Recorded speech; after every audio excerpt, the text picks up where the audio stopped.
فإن خير الحديث كتاب الله وخير الهدي هدي محمد صلى الله عليه وسلم وشر الأمور محدثاتها وكل محدثة بدعة وكل بدعة ضلالة وكل ضلالة في النار. أعوذ بالله من الشيطان الرجيم. الحمد لله الذي هدانا لهذا والصلاة والسلام على خاتم النبيين والمرسلين. رب اشرح لي صدري ويسر لي أمري واحلل عقدة من لساني يفقهوا قولي. أما بعد.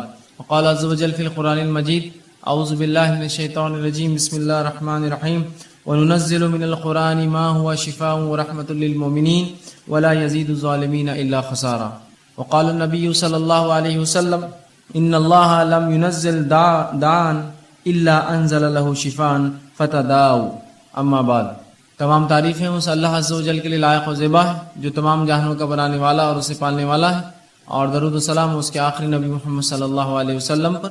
الحمدللہ ہم اس 10 روزہ دعوتی اور اصلاحی کانفرنس کے جو ہے 9ویں نشست جو ہے 9th سیشن میں جمع ہوئے، اور انشاءاللہ عزیز جس طرح سے آپ کے سامنے اعلان کیا گیا تھا کہ میں آپ کے سامنے جو ہے بیماری اور اسلام اس عنوان کے تحت کچھ باتیں رکھنے کی کوشش کروں گا.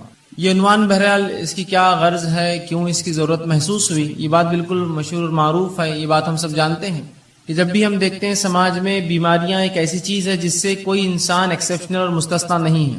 کوئی انسان یہ نہیں کہہ سکتا کہ جو ہے وہ بیمار نہیں ہوتا، اسے بیماری نہیں ہوئی، وہ کبھی بیمار نہ ہوا، یا اگر نہ ہوا ہے تو مستقبل میں آنے والے فیوچر میں وہ جو ہے بیمار نہیں ہوگا. تو بیماریاں ایسی چیز ہے جو انسان سے ایسی لگی ہے کہ جیسی زندگی ہے ویسی بیماریاں ہیں. انسان پیدا ہوا تو بیماریاں، پیدا ہوا تو انفیکشنز، پیدا ہوا تو فلاں مسائل، پیدا ہوا تو فلاں. اور بیماریاں مطلب انسانی سماج، انسانی زندگی سے بالکل بہت گہرائی سے لگی ہوئی، اس سے مستثنا، اس سے ایکسیپشنل، اس سے بچ کر کسی کو چارہ انسان کو ہی نہیں کہ بیمار نہ ہو. پھر چاہے یہ بیماریاں کتنی متشدد، کتنی زیادہ سخت ہوں گی، کتنی کم ہوں گی، معمولی ہوں گی یا اور زیادہ تیز ہوں گی، ایک الگ بات ہے. لیکن جب بھی لوگ بیمار ہوتے ہیں تو یہ سمجھتے ہیں کہ شاید شریعت اسلامیہ نے اس معاملے میں کوئی خاص رہنمائی نہیں کی ہماری، تو لہٰذا جب بیمار ہو جاتے ہیں تو اپنے طریقے سے، من مانے ڈھنگ سے، من چاہے ڈھنگ سے، اپنی مرضی سے جو ہے لوگ علاج کرتے ہیں. اس معاملے میں حرام اور حلال کی کوئی تمیز رکھی ہی نہیں جاتی ہے کہ کیا چیز حلال ہے، کیا حرام ہے، کیسی بیماریوں میں کیسا علاج کیا جائے، کیا چیز استعمال ہو سکتی، کیا نہیں ہو سکتی، کون سا طریقہ درست ہے، کون سا غلط ہوگا، کیا چیز کھائی جائے، کیا نہ کھائی جائے. ہم سمجھتے ہیں شاید شریعت نے اس معاملے میں رہنمائی نہ کی، اور پھر شریعت کو ایک طرف رکھ دیتے ہیں، کہتے ہیں ہاں یہ تو دین ہے، اسلام ہے، ٹھیک ہے، نماز روزہ ٹھیک ہے، لیکن ابھی ہم بیمار ہیں تو لہٰذا اس میں شریعت کا کوئی حل چونکہ نہیں ہے، وہ الٹرنیٹ ڈھونڈتے ہیں، اس سے ہٹ کر کچھ ڈھونڈتے ہیں. پھر ہم دیکھتے ہیں کہ وہ کتاب و سنت کو چھوڑ کر، شریعت کو چھوڑ کر، قرآن حدیث کو چھوڑ کر، نبی اکرم صلی اللہ علیہ وسلم صحابہ کے بتائے طریقے کو چھوڑ کر من مانی کرتے ہیں. مثال کے طور پر کوئی تعویذ لٹکا لیتا ہے، یہ سمجھتا ہے کہ اس سے شاید شفا ہو جائے، اس لیے کہ فلاں کسی نے کہہ دیا کہ بیئر پینے سے جو ہے پتھری نکل جاتی، تو ان کو لگا کہ اب علاج چکی ہے، شریعت اس میں کوئی رہنمائی تو کرتی نہیں ہے، لہٰذا آپ شراب پینا شروع کر دو. کچھ لوگوں کو دیکھا گیا کہ وہ گانجا اور افیم پیتے ہیں، اس لیے کہ انہیں لگتا ہے کہ فلاں مرض کا کوئی علاج نہیں ہے، شریعت نے اس میں رہنمائی نہیں کی، لہٰذا ہم یہ کر لیں. اور پتہ نہیں کیا کیا لوگ اس میں کرتے ہیں، بنا حلال اور حرام کی تمیز رکھے، بنا جانے کہ یہ چیز جو استعمال کی جا رہی ہے شریعت نے اس کو سینکشن کیا نہیں کیا، حلال جانا نہیں جانا، اس کو حرام تو نہیں قرار دیا. اور اس معاملے میں جب کوئی کہتا بھائی حرام ہے حلال، تو کہتے دیکھو ہم بیمار ہیں، ہماری تکلیف ہم کو معلوم ہے، آپ ذرا خاموش بیٹھ جائے تو اچھا ہے، اس معاملے میں ہمیں کرنے دیجیے جو ہم کر رہے ہیں، اگر مجھے اس سے سکون ملتا ہے تو میں اسی کو اختیار کرتا ہوں. جیسا بہت سے لوگوں کو مرغی کا مسئلہ ہوتا ہے تو دن بھر گانے سنتے رہتے ہیں، کار میں بیٹھے گانا لگا دیا، موبائل ہینڈ سیٹ میں گانا لگا دیا، گھر کے اندر گانا لگا دیا، اس لیے کہ ان کو لگتا ہے سکون اس کے بغیر حاصل نہیں ہوگا، جبکہ شریعت نے واضح طور سے بتایا کہ حرام چیزوں سے علاج نہیں ہو سکتا ہے. تو ہم یہ سمجھتے ہیں جب بیمار ہو جاتے ہیں کہ شاید اب شریعت میں اس کی کوئی رہنمائی نہیں، لہٰذا منمانی کی جائے، اب جو چاہے کرو، جیسے چاہے علاج کرو، حرام حلال کی کوئی تمیز نہیں، چاہے میوزک کا اس میں استعمال ہو، چاہے ناچنا گانا اس میں پڑے، چاہے شراب پینا پڑے یا کوئی اور کام کرنا پڑے، سب کرو، اس لیے کہ اس معاملے میں ہم جو ہے لاوارث جیسے یا بنا سرپرستی کے چھوڑ دیے گئے، اب بہرحال معاملہ ہم کر سکتے ہیں. اسی لیے اس عنوان کو ہم نے خاص طور سے انتخاب کیا کہ اسلام کیسے رہنمائی کرتا بیماری کے تعلق سے، بیماری اور اسلام کہ ان دونوں کا تعلق ہے.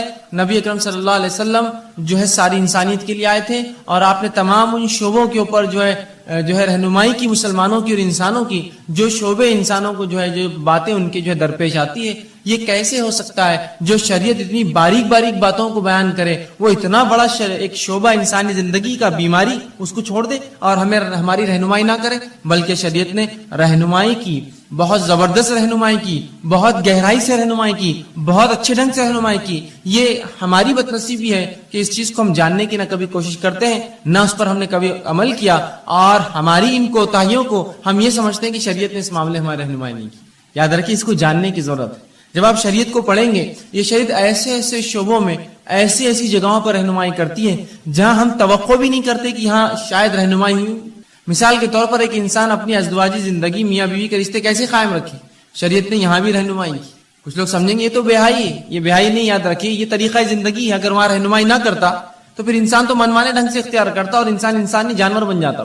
تو اس جگہ بھی شریعت نے رہنمائی کی جس جگہ کے اندر جو ہے عموماً لوگ جو ہے شرمائیں گے کہنے کے لیے، اور نبی اکرم صلی اللہ علیہ وسلم نے جو کہ سب سے باحیا شخصیت تھی وہ باتیں بھی بتائی حیا کے باوجود، تاکہ آنے والی نسلوں کو اس مسئلے میں بھی رہنمائی ہو۔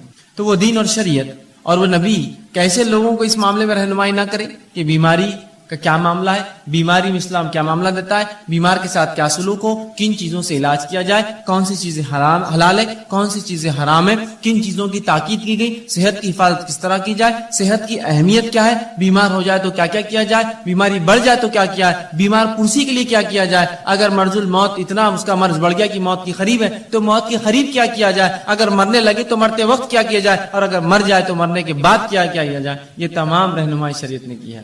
مکمل طور سے ہمارے بیماری سے لے کر علاج سے لے کر شفا یا غیر شفا کی حالت لے کر اور پھر موت اور پھر بالکل موت کے بعد کے تمام معاملات بتائے۔ میں انشاءاللہ عزیز آپ کو بیماری کے تعلق سے حلال و حرام چند باتیں، وہ چیزیں جن سے نبی اکرم صلی اللہ علیہ وسلم نے علاج کیا، اور وہ چند رہنمائی کی بیمار سے کیسے بیمار پرسی کرے، بیماری کا مومن کو کیا فائدہ ہوتا ہے، یہ تمام باتیں آج آپ کے سامنے رکھنے کی کوشش کروں گا۔ میں نے آپ کے سامنے جو ہے سورہ بنی اسرائیل سورہ نمبر 17 اس کی آیت نمبر 82 تلاوت کی۔ اللہ فرماتا ہے وَنُنَزِّلُ مِنَ الْقُرْآنِ مَا هُوَ شِفَاءٌ وَرَحْمَةٌ لِّلْمُؤْمِنِينَ، کہ ہم نے جو قرآن کو نازل کیا اس کے اندر جو ہے مومنوں کے لیے شفا اور رحمت ہے، وَلَا يَزِيدُ الظَّالِمِينَ إِلَّا خَسَارًا، اور ظالموں کو اس کے میں خسارے کے علاوہ، ظالموں کو اس سے نقصان کے علاوہ کچھ نہیں ملتا۔ مطلب یہ پتا چلا کہ اللہ رب العزت نے جو قرآن نازل کیا اس میں شفا ہے، یاد رکھیے، اور شفا جسمانی، شفا نفسیاتی یا روحانی جس کو ہم کہتے ہیں، دونوں ہی شفا قرآن میں ہے۔ ایک آدمی جس پہ کوئی جن حاوی ہو یا مریض ہو کسی بیماری کا، ذہنی اعتبار سے آپ قرآن پڑھیے، آپ دیکھیں گے اس کو سکون و اطمینان ملتا ہے۔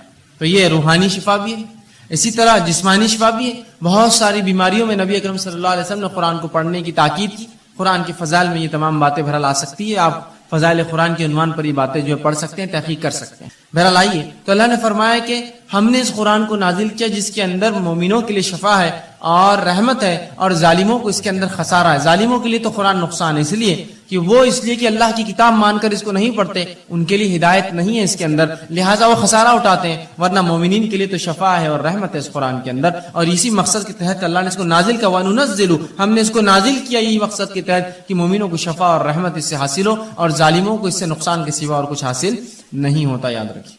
اسی طرح نبی اکرم صلی اللہ علیہ وسلم کا ایک فرمان سنن ابن ماجہ کی ایک حدیث میں نے آپ کے سامنے تلاوت کی۔ اللہ کے رسول صلی اللہ علیہ وسلم فرمایا کہ اللہ رب العزت نے ایسی کوئی بیماری نہیں جس کو نازل کیا۔ اس حدیث سے پتہ چلتا ہے کہ بیماری اللہ کی طرف سے آتی ہے۔ رسول اللہ فرماتے ہیں ان اللہ لم ينزل، کہ ایسی کوئی بیماری نہیں ہے جس کو اللہ نے نازل کیا لیکن اس کی شفا، اس کی دوا بھی نازل کر دی، اس کا علاج بھی نازل کر دیا، شفان فتداؤ، تو لہذا تم دوا کرو، علاج کراؤ۔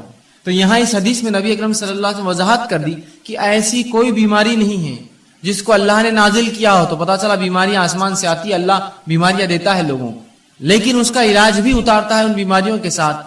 فتداؤ، تو لہٰذا تم دوا کرو، علاج کرایا کرو۔ تو پتا چلا علاج کرانا چاہیے۔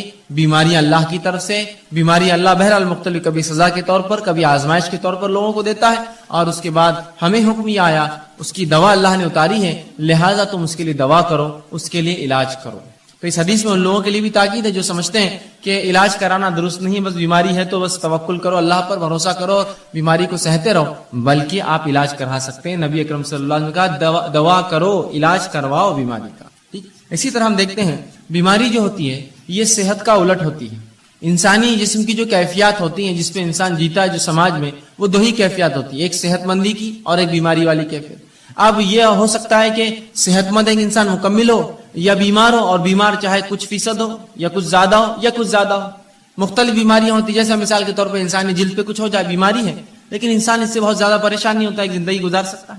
کبھی جسم کسی ایک اعضاء میں بیماری ہوتی ہے جس سے اس کو تکلیف ہوتی ہے، کبھی پورے جسم میں اس کو بیماری ہوتی ہے، یا کبھی جو ہوتا ہے کہ اس کا جسم اور جو ہے تمام اعضاء کے اندر بیماریاں ہوتی ہیں، مختلف بہرحال چیزیں ہوتی ہیں. تو اس چیز کو ہمیں سمجھنے کی ضرورت ہے کہ اللہ کے رسول نے علاج کرانے کا حکم دیا. ٹھیک، تو ہمیں جو ہے علاج کرانے کا حکم دیا، اور بیماریاں جو ہے یہ صحت کا یاد رکھیے الٹ، بیماریاں صحت کا الٹ ہوتی ہیں. تو اس چیز کو ہمیں سمجھنے کی ضرورت ہے کہ ایک انسان یا تو صحت مند ہوگا یا تو بیمار ہوگا، اس سے ہٹ کر کوئی تیسری اس کی حالت نہیں ہوتی، یا صحت مند اور بیماری کے بیچ میں تھوڑا زیادہ بیمار، یا کچھ صحت اور کچھ بیماری، یہ بہرحال ہو سکتا ہے، یاد رکھیے. تو ہمیں اس بات کو سمجھنے کی بہرحال یہ ضرورت ہے کہ انسانی سماج میں ہماری جو زندگیاں ہوتی ہیں اس کے دو ہی حالت، یا تو صحت مند یا تو انسان بیمار ہوتا ہے. اسی طرح صحت جو ہے یہ ایک بہت عظیم نعمت ہے اللہ رب العزت کی، یاد رکھیے. صحت ایک عظیم نعمت ہے، اس لیے کہ اس کے تعلق سے بار بار نبی اکرم صلی اللہ علیہ وسلم نے بیان کیا ہے. تو صحت کو ہم غنیمت جانیں، اس عظیم نعمت کا ہم جو ہے زبردست فائدہ اٹھائیں. آئیے صحت کتنی عظیم نعمت اور دولت ہے. نبی اکرم صلی اللہ علیہ وسلم فرماتے ہیں، صحیح مسلم کی روایت آپ نے فرمایا، قوی مومن بہتر ہے اس مومن اور اللہ کے نزدیک زیادہ محبوب ہے بنسبت اس کے جو کمزور مومن ہیں. قوی مومن جو جسمانی اعتبار سے طاقتور مومن ہے، اللہ کے نزدیک زیادہ محبوب ہے بنسبت اس کے جو کمزور مومن ہے. حالانکہ خیر دونوں میں ہے، خیر دونوں مومن میں، اس لیے دونوں ایمان والے، لیکن جو طاقتور ایمان والا ہے وہ اللہ کے نزدیک بہتر ہے. سوال یہ ہے طاقتور ایمان والا اللہ کے نزدیک کیوں بہتر ہے؟ اس لیے بہتر ہے اللہ کے نزدیک ایک طاقتور، اس لیے کہ جب اس میں طاقت ہوتی ہے جسمانی اعتبار سے تو وہ ڈٹ کر نوافل ادا کرتا ہے، ڈٹ کر کماتا ہے تو ڈٹ کر زکوٰۃ ادا کرتا ہے. اللہ کے گھر کا حج کر سکتا ہے، اس لیے کہ صحت ہو تو پھر حج کریں گا، بیمار آدمی کے لیے بہت مشکل ہوتا ہے. اللہ کے گھر کے طواف اور عمرے کر سکتا ہے، اور بہت سارے فائدے یاد رکھیے ایسا شخص جو ہے اٹھا سکتا ہے. تو لہٰذا اس لیے فرمایا ایک قوی مومن اللہ کے نزدیک زیادہ محبوب ہے بنسبت کمزور مومن کے. حالانکہ خیر دونوں میں ہے، اچھائی دونوں میں ہے، برے کوئی بھی نہیں ہے، لیکن طاقتور مومن صحت مند مومن کو فوقیت حاصل ہے کمزور مومن پہ، یاد رکھیے. اسی طرح صحت کی اہمیت بتاتے ہوئے نبی اکرم صلی اللہ علیہ وسلم فرماتے ہیں، جامع ترمذی کی روایت ہے، اس حدیث کو اگر ہم سمجھ لیں تو انشاءاللہ بڑا فائدہ اٹھا سکتے ہیں اپنی صحت کا. آپ صلی اللہ علیہ وسلم فرماتے ہیں اور کہتے ہیں، اللہ کی دو نعمتیں ایسی ہیں جس کا بہت سے لوگ فائدہ نہیں اٹھاتے. کیا فرما رہے نبی اکرم صلی اللہ علیہ وسلم؟ اللہ کی ایسی بہت ساری نعمتیں ہیں جن کا مومن فائدہ نہیں اٹھاتے. مطلب پتہ ہی چلا کہ اس کا فائدہ اٹھاؤ، اگر الگ انداز میں بولا ہے تو مانا ہی فائدہ اٹھاؤ. تو اللہ کی بالخصوص دو نعمتیں ایسی ہیں جس کا ہم لوگ جو ہے فائدہ کم اٹھاتے، نہیں اٹھاتے. اور فرمایا پہلا صحت. دو چیزیں نعمتیں اللہ کی ایسی ہے جس کا لوگ فائدہ نہیں اٹھاتے، اور خطاب ہم مسلمانوں سے. پہلا صحت کا فائدہ اٹھانا چاہیے، اس لیے کہ دوسری کی روایت میں جامع ترمذی کی آپ نے فرمایا صحت کا فائدہ اٹھا لو اس سے پہلے کی بیماری آ جائے. تو صحت کا فائدہ نہیں اٹھاتے آپ فرما رہے. دوسرا جو نعمت اللہ کی جس کو ہم ضائع کرتے ہیں وہ کیا ہے؟ آپ فرماتے ہیں دوسرا والفراغ اور خالی وقت. یہ دو نعمت اللہ کی عظیم نعمت ہیں، ایک صحت اور خالی وقت. اور رسول اللہ فرماتے ہیں ان دو کا مومن فائدہ نہیں اٹھاتے. اور واقعی میں بات کتنی سچ ہے کہ جب اللہ ہمیں صحت دیتا ہے تو ہم کوئی کام نہیں کرتے ہیں، جب بیماری آتی تو ذکر و اذکار، صدقات، نوافل سب کا ہمیں جوش جاگ جاتا ہے. جب صحت تھی کیوں نہیں فائدہ اٹھایا؟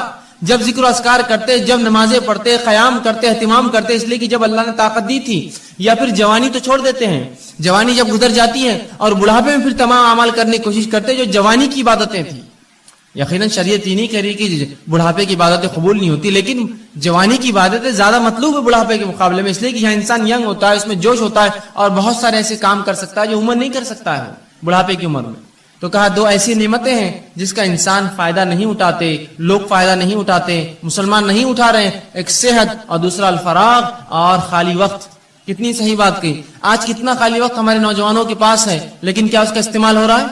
نہیں ہوتا ہے. کہاں ہوتا ہے؟ لوگ کہتے ہیں میں مصروف ہوں، لیکن مصروفیت کیا ہے؟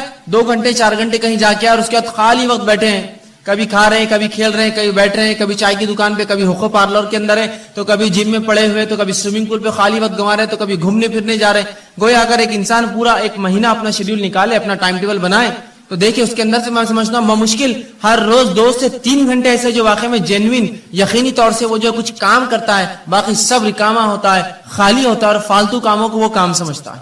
تو تو کتنی صحیح بات آپ صلی اللہ علیہ وسلم فرمائی. دو نعمتیں ہم ضائع کرتے ہیں, ایک صحت, دوسرا خالی وقت. تو صحت کا استعمال کر لیجئے, اس سے پہلے بیماری آئے. خالی وقت کا استعمال کر لیجئے, اس سے پہلے کہ اللہ ایسی مصروفیت دے پھر آدمی خالی ترستا رہے, کاش کہ یہ ٹائم ہوتا تو یہ کرتا, کاش یہ وقت ہوتا تو یہ کام کرتا.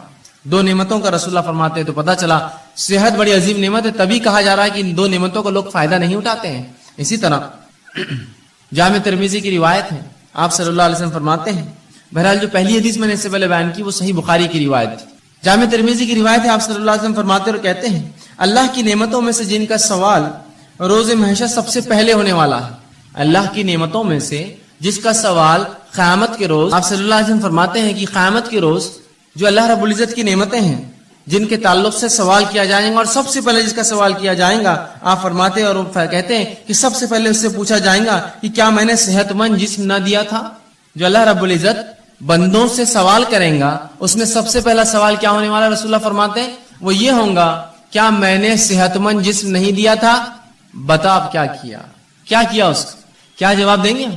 اے اللہ صحت دی تھی, میں نے تو منشیات میں, نشوں میں, تمباکو خوری کے اندر, سگریٹ نوشی کے اندر جسم کو برباد کیا, کھیل کود کے اندر وہ کام نہیں کر پایا. یہ جواب دیں گے, سوال ہونے والا ہے. صحت دیا تھا, جسم دیا تھا, اچھا کیا استعمال کیا, کتنی نمازیں پڑھی, کتنے نوافل کا اہتمام کیا, مال و دولت دیا تھا, اس کے ساتھ صحت دی تھی, کتنے حج اور عمرے کیے تو نے, کیسی اپنی صحت کو لگایا, میری راہ میں کوئی کوشش کی, مومنوں کی کبھی مدد کی, مصیبت زداؤں کے لیے آگے بڑھا, جو جسمانی قوت تھی اس کا استعمال کیا, اس کے ساتھ مالی اثر. سوال ہونے والا, جسم دیا تھا, کیا جواب دیں گے ہم؟ بلکہ ایک روایت میں آتا ہے کہ اللہ پوچھیں گا میں نے جسم دیا تھا, کس چیز میں اس کو برباد کیا تو نے, اس جسم کو کہاں لگایا, وہ جسم تو نے کہاں اس کو بوسیدہ کر کے آیا, کیا جواب دیں گے ہم؟ آج ہم دیکھتے ہیں کہ لوگ یا ہمارے نوجوان طبقہ جو ہے بوڑھے ہوتے جا رہے ہیں, کام کر کے تھک گئے, اور نوجوان سستی اور کاہلی کے اندر اتنے ہی زیادہ آگے بڑھے ہوئے کہ انسان گھر کا بوڑھا کام کر کے تھکا ہوا ہے, اور نوجوان جو ہے بالکل آرام کر رہے ہیں, ان کو کوئی فکر نہیں, نہ گھر کی, نہ کمانے کی, نہ آگے چیزوں کی. اللہ رب العزت کو یاد رکھیے, اگر اللہ نے کتنا بھی دیا, یہ جسم جو اچھا دیا ہے صحت مند, قیامت کے روز سوال ہونے والا ہے, کیا پہلا سوال یہ ہونے والا ہے, اچھا جسم دیا تھا, یہ سوال ہوگا. اب اس کا مطلب یہ ہوا, یہ سوال ہے تو جواب دینا پڑے گا, کیا کیا اس کا, کہاں لگایا وہ جسم, کیسے استعمال کیا, کیسے اس کو کمزور اور بوڑھا کیا. تو ہمیں یہ اللہ کے سامنے جواب دینا ہوگا, اللہ میں نے جو تیری عبادتوں میں, ریاضت میں اور دیگر علوم دین میں, تیرے کام میں, حلال روزی کمانے میں, اپنے بیوی بچوں کی پرورش میں اس کو لگایا, جواب دینا ہوگا. اور ورنہ اگر کھیل کود میں, فالتو کاموں میں, سگریٹ بیڑی تمباکو میں, چوراہوں پر بیٹھ کے کھانے اور پینے میں, دیکھیے لوگ چوراہے پہ بیٹھے اور کھا رہے پی رہے, 2-2 4-4 گھنٹے روز برباد کرتے ہیں. یہی وہ لوگ ہیں جن سے تلاوت قرآن کا سوال ہو تو کہتے وقت نہیں ہے. یہی وہ لوگ ہیں جن سے دینی علم کا معاملہ کرے تو کہتے وقت نہیں ہے. لیکن شام میں ہر روز کام سے آنے کے بعد یا تجارت ختم ہونے کے بعد 11-12 بجے تک, 1 بجے تک دوستوں میں بیٹھ کر جو وقت برباد کرتے ہیں, کیا روز قیامت اللہ پوچھیں گا نہیں جسم دیا تھا کیا؟ اے اللہ میں تو نکڑوں پہ بیٹھتا تھا, میلے ٹھیلوں پر جاتا تھا, اور چوراہوں پر بیٹھتا تھا, اور دوستوں سے بات چیت کرتا تھا. یہ جواب دیں گے اپنے رب کو. کھیل کود میں نے ضائع کیا. کھیل کود کی عمر ہوتی ہے, کھیلنا چاہیے. کچھ لوگ تو ایسے ہو جاتے ہیں کہ عمر پوری گزر گئی, ان کو بچے ہو جاتے پھر بھی کھیلتے رہتے ہیں, اس کا شوق ہے, اس کا شوق ہے. اور جب دینی کام کی بات کی جائے تو بھائی چھٹی نہیں ہوتی, کیسے کرے, کیوں, جس دن چھٹی ہوتی ہے اس دن کیا, اس دن تو کھیلنا ضروری اور فرض ہے نا مجھ پر, تو وہ دن تو چھوڑ دیجیے آپ. سوال یہ اللہ رب العزت کو ہم کو جواب دینا ہے, اچھا جسم دیا تھا, کہاں لگا کر آیا, اس جسم کا, اس صحت کا کیا استعمال کیا. ٹھیک ہے, تو صحت جو ہے ایک عظیم نعمت ہے. اب جب یہ نعمت ہے تو ہر نعمت کی حفاظت کرنا پڑتی ہے, یاد رکھیں. اسی طرح صحت کی بھی حفاظت کرنا پڑے گی, اور مومن کے لیے صحت کی حفاظت کرنا فرض ہے. میرے اور آپ کے لیے اپنی صحت کی حفاظت کرنا فرض ہے. گویا ہر وہ چیز جو صحت کے خلاف جاتی ہے اس کو ہم استعمال نہیں کر سکتے ہیں. اور یہ بات کتنی درست ہے کہ ایک انسان, اگر آپ میرے گھر آئے اور میرے گھر آ کر تشریف رکھے, اور میں آپ کو جو ہے رکابی کے اندر بسکٹس لا کر دوں, اور کہوں کہ یہ بسکٹ کھانے سے ہو سکتا ہے آپ مر جائے, یا یہ چائے میری پی لیجیے, ہو سکتا ہے یہ چائے پی کر آپ کو کینسر ہو جائے, اور آپ کو لا کر کھانا کھلاؤں, اچھا کھانا, بریانی, نان خلی, اور کہوں یہ کھانا کھانے کے بعد ہو سکتا ہے آپ جو ہے کچھ دن کے بعد جو ہے گلے کے کینسر سے, یا جو ہے منہ کے کینسر سے, یا دانتوں کے کینسر سے, یا جسم کے سڑنے سے آپ مر سکتے ہیں, یہ نوش فرمائی, تو کیا وہ چیز آپ کھائیں گے؟ اس لیے کہ آپ کہیں گے صحت کی حفاظت فرض ہے. لیکن یہ جاننے کے باوجود کہ صحت کی حفاظت فرض ہے, ایسے کتنے لوگ ہیں کہ وہ پڑیاں اور تمباکو اور سگریٹ پیتے ہیں جس پہ کھلا لکھا ہوا ہوتا ہے cigarette smoking is injurious to health, it may cause cancer, اور پوری تفصیلات آج کل کمپلسری وارننگ جو آتی ہیں. بلکہ ایسی وارننگ جو اگر کوئی تمباکو کمپنی نہ لکھے تو اس پر فائن ہوتا ہے, معلوم, اس پر فائن ہوتا ہے. اس لیے کہ یہ ثابت ہے ایک دنیا کی مشہور اور معروف کمپنی مالبورو نے ایک مرتبہ یہ کیا کہ وہ اپنی سگریٹ کی ڈبی پر لکھتا نہیں تھا اشتہار، اور اس نے کئی زمانے تک فروخت کی. ایک خاتون کو اس سے کینسر ہوا، وہ پیتی تھی اس لیے کہ اس پہ لکھا نہیں تھا، اس کو لگا یہ سیف ہے کینسر سے.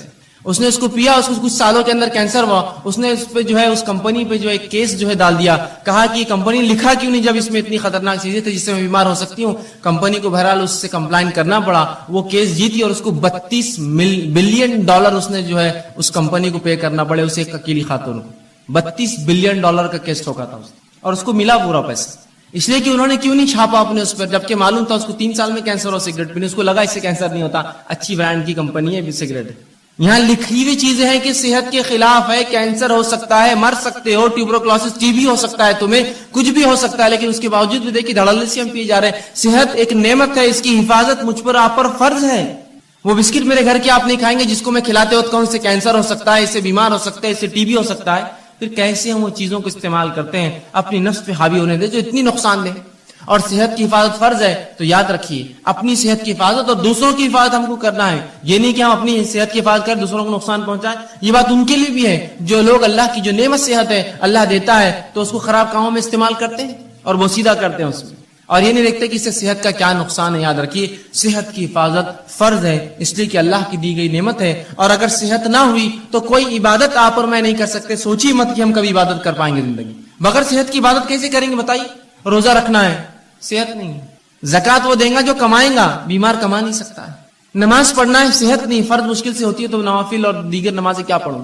صحت ہر چیز کے لیے ضروری ہے، یاد رکھیے. ایک مومن کے لیے تو اور زیادہ اس کی اہمیت بڑھ جاتی ہے، جو دنیا میں آیا ہی اللہ کی عبادت کے لیے، اس کے لیے تو صحت بڑی افضل ہے. تو صحت کی حفاظت میرے اور آپ کے لیے فرض ہے، اس کو خامخواہ برباد اور ضائع ہم لوگ نہ کریں. اسی طرح صحت کی حفاظت کے لیے شریعت نے اتنے احکامات جاری کیے. مثال کے طور پر صحت کی حفاظت کرو، طہارت کیا کرو. طہارت کرنا مطلب وضو کرنا، غسل کرنا، پیشاب پاخانے کے لیے پانی کا استعمال کرنا. یہ صحت کے لیے تو ہے تاکہ انسانی زندگی محفوظ ہے، گندگی سے پاک، گندگیوں سے بیماریاں آتی ہیں. صحت کے لیے دیکھیں کتنا خیال ہے، کہا طہارت کا حکم دیا. اسی طرح جو ہے کھانے پینے میں حرام اور حلال کی تمیز بتائی کہ دیکھو یہ حلال ہی حرام ہے. حرام چیزیں تمام صحت کے لیے نقصان دہ، حلال چیزیں تمام فائدے مند ہیں. تو کہا یہ حلال ہی حرام ہے. تو دیکھیے یہاں بھی شریعت نے تاکید کی صحت کی حفاظت کے لیے. اسی طرح جو ہے ایسے کاموں سے انسانی جسم کو روکا، انسانوں کو روکا جو اس کے جسم کو ہلاک کر سکتے ہیں، جیسے زنا اور دیگر اور ایسے کام جو غلط بدفعلی انسان شرمگاہ سے کر سکتا ہے. کہا یہ تمام کام بہت خطرناک ہوتے ہیں. آج انسانیت دیکھ رہی جن لوگوں نے جو ہے یہ سمجھا کہ یہ جو رشتے ہوتے ہیں، یہ جو نکاح ہوتے ہیں، سب فالتو چیزیں، بس انسانی زندگی ایسی ایسے جانور ہوتا ہے، بس گزارو، جہاں چلا منہ مار دو، جہاں چلا شرمگاہ کا کسی کے ساتھ استعمال کر لو. آج دیکھیے کتنی بدترین بیماریوں میں ملوث ہے. کسی کو ایڈز ہے تو آج کل STDs جو ہوتے ہیں، سیکچولی ٹرانسمیٹڈ ڈیزیزز کی بھرمار. تو کہا زنا کے قریب نہ جانا. دیکھیے صحت کی حفاظت کے لیے کہا نا، زنا کرو گے تو اتنی گندی گندی بیماریوں میں ملوث ہو جاؤں گے. تو صحت کی حفاظت کی. اسی طرح اچھا کھانا کھانے کا حکم دیا کہ اچھا کھانا کھاؤ، حلال اور طیب چیزیں کھاؤ. اسی طرح جو ہے کثرت کرنے کا حکم دیا کہ صحت کو اچھا رکھو، جس کے لیے کثرت ورزش کیا کرو. اسی طرح کھیل کود کا بھی حکم دیا، وہ کھیل کود جو انسانی جسم کو اور سماج کے لیے فائدے مند ہوتے ہیں، جیسا گھڑ سواری ہو سکتا ہے، آرچری ہو سکتا ہے، شوٹنگ ہو سکتا ہے، جو انسانی نفس کو فائدہ دے، کچھ اس میں جو ہے ایسے ہنر پیدا کرے جو فائدے مند ہے. تیرنا سیکھے، یہ سب اچھی چیزیں، سائیکلنگ کرے، رننگ سیکھے، یہ سب انسانی. تو کثرت کا حکم دیا، کھیل کود کا حکم دیا، اور بہت ساری ایسی دیگر احکامات سنائے تاکہ ایک مومن صحت مند رہے. یاد رکھیے صحت کا شریعت نے بڑا خیال رکھا، اور اسی کے لیے حرام حلال، اچھا اور برے کی تمیز رکھی. یہاں مت جاؤ، یہاں جاؤ، یہ مت کرو، یہ کرو، یہ سب صحت کے لیے. طہارت کرو، طہارت کیا کرو. یہ تمام چیزیں میری اور آپ کے صحت کے لیے شریعت نے کی. صحیح مسلم کی ایک روایت آتی ہے، نبی اکرم صلی اللہ علیہ وسلم فرماتے اور کہتے ہیں کتنا دیکھیے اس امت کے صحت کا آپ نے خیال رکھا. اور رسول اللہ فرماتے ہیں، یہ غائب کے علم میں سے آپ فرماتے اور کہتے ہیں، برتن کو اور پانی کی جو تھیلیاں ہوتی تھی اس زمانے میں چمڑے میں پانی بھرا جاتا تھا، تو اس کو رات میں باندھ کر رکھا کرو. اس لیے کہ سال میں کوئی ایک دن ایسا ہوتا ہے کہ اللہ رب العزت آسمان سے بیماری نازل کرتا ہے، اور وہ بیماری جو ہے آسمان سے اترتی ہے، اور ایسی کسی کھلی چیز کو جب پاتی ہے جس کا ڈھکن رکھا نہ گیا ہو، کوئی کھانے کا برتن جس پہ ڈھکن نہ ہو، اس کا منہ بند نہ ہو، یا کوئی پانی کا ایک برتن ہو جس کا منہ بند نہ ہو، تو اس میں داخل ہو جاتی ہے. کیا فرمایا آپ نے؟ یہ بھی غائب کا معاملہ ہے. آپ یہ کہہ سکتے ہیں بیماری تو جراثیم پھیلاتے ہیں، اور جراثیم تو کہیں بھی جا سکتے ہیں. یہ غائب کا اس لیے میں نے پہلے کہہ دیا. اللہ بیماری کو جب نازل کرتا ہے، رسول اللہ فرماتے ہیں ہر روز اپنے برتنوں کو کھانے کی ڈھکا کرو اور پانی پینے کی چیزوں کو بند رکھا کرو، اس لیے کہ سال میں ایک دن ایسا ہوتا ہے جب اللہ آسمان سے بیماری کو نازل کرتا ہے، اور وہ بیماری جو انسانوں میں آتی ہے، اور ہر وہ کھلی چیز، کھلا برتن اور کھلا پانی کا جو حصہ ہوتا ہے اس میں داخل ہو جاتی ہے. تو کہا کھانے پینے کی چیزوں کو ڈھک کر رکھو. ویسے بھی کھانے پینے کی چیزوں کو آپ ڈھکیں گے تو یہ بیماری سے تو آپ بچے ہی رہیں گے، ساتھ میں گندگیوں سے، مکھی مچھر سے، غلاظت سے، دھول مٹی سے، اور پتہ نہیں کیا کیا کتنے فائدے ہیں، تو آپ سال بھر ڈھکے رکھیں کہ تو ایک دن کب آئیں گا نہیں پتا ہے، تو گویا سال بھر ڈھکیں گے، مطلب سال بھر اپنے کھانے اور پینے کی حفاظت کرو، کھلا مت چھوڑا کرو، گندگی مت داخل ہونے دو. دیکھیے کتنا جو ہے شریعت نے حفاظت کی صحت کی ایک مومن کا، ایک مسلمان. اسی طرح بیماری جو ہوتی ہے وہ صحت کی الٹ ہوتی ہے. اب بیماری کیا ہے؟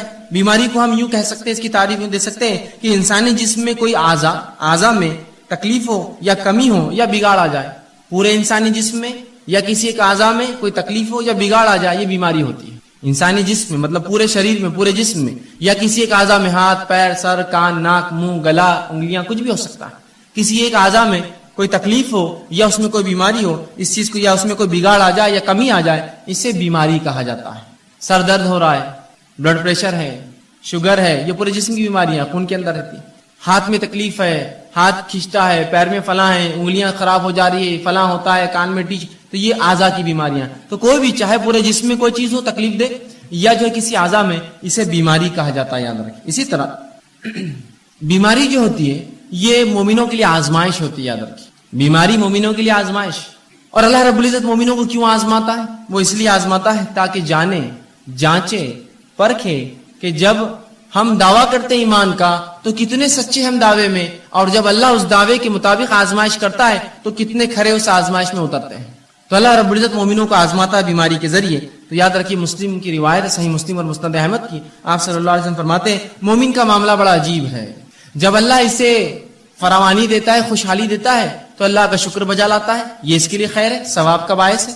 اور جب اللہ تنگ دستی دیتا ہے، مصیبت دیتا ہے، پریشانی دیتا ہے، بیماریاں دیتا ہے تو تب صبر کرتا ہے، یہ اس کے لیے خیر اور باعث کا معاملہ ہوتا ہے. اور یہ معاملہ سوائے مومن کے کسی اور کا نہیں ہوتا. مطلب مومن کے تمام معاملے خیر اور برکت والے ہیں کہ اگر اللہ نے فراوانی دی اللہ کا شکر ادا کرتا ہے، اس کا اجر پاتا ہے. اللہ نے تنگ دستی دی، مشکل دی، بیماری دی تو اس پر صبر کرتا ہے، اور ان دونوں کے اندر وہ جو ہے بدلہ پاتا ہے.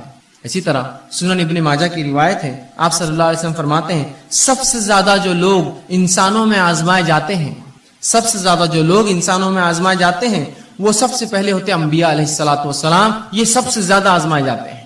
دوسرا فرمایا علماء حق، یہ دوسرے نمبر پہ جو آزمائے جاتے ہیں. تیسرا فرمایا صالحین اس امت کے نیک لوگ ہی تیسرے نمبر پہ آزمائے جاتے ہیں. اور فرمایا ان میں سے کچھ ایسے گزرے ہیں پچھلی قوموں میں، انبیاء، علماء حق اور صالحین، کہ جن کو ایسی بیماریاں اللہ نے دی کہ جن کے جسم میں کیڑے پڑ